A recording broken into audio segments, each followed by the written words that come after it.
Welcome to part 5 of our series on the parts of speech.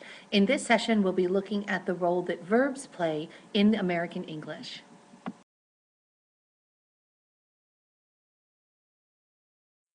In this session on verbs, we'll look at definitions and examples of the verb as one of the 8 parts of speech. We'll look at the differences between action, linking, and helping verbs, and some of the distinctions between transitive and intransitive verb usage.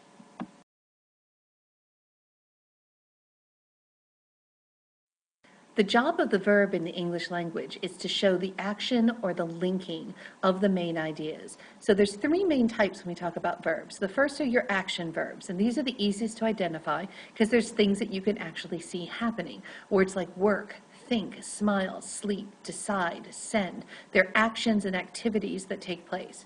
Then there are linking verbs. These are sometimes called verbs of being because they're usually some form or other of the verb to be.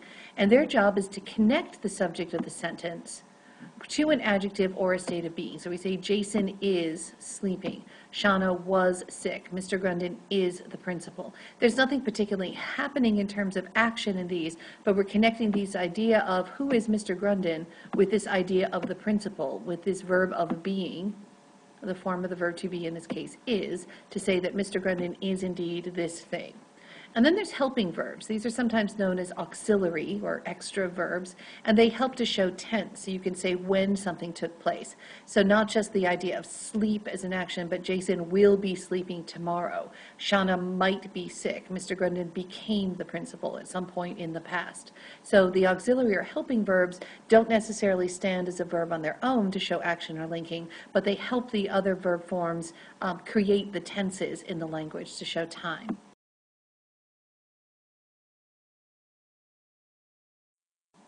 A transitive verb is when the verb is done to something or someone else. The action of the verb is done to, or that action is transferred onto something. So Trey kicked the ball. Not just Trey kicked like he was having a temper tantrum, so they're kicking his feet, but he actually transferred the action of kicking to the noun of the ball. Lulu decorated the cake. The action of decorating is transferred to the cake. Mr. Drake designed the curriculum, telling you specifically that the action of designing is transferred to this thing, the curriculum, and that's known as a transitive verb.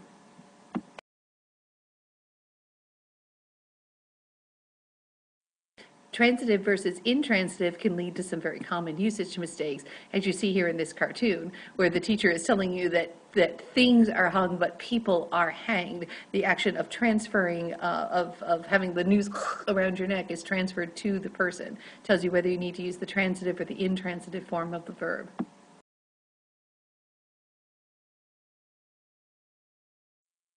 One form of transitive verbs is known as the passive format or passive voice. And this is where the action is transferred in the sentence, but it's not really clear who performed the action. So we say the ball was kicked. The action of kicking was transferred to the ball, but we don't know who did it. The cake was decorated. The curriculum was designed.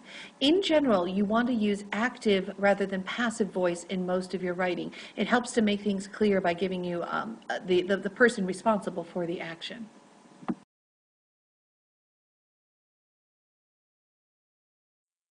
Ready for some more fun examples of verbs? Follow the link here to a YouTube video that will take you to the Grammar Rock talking about verbs as that's what's happening.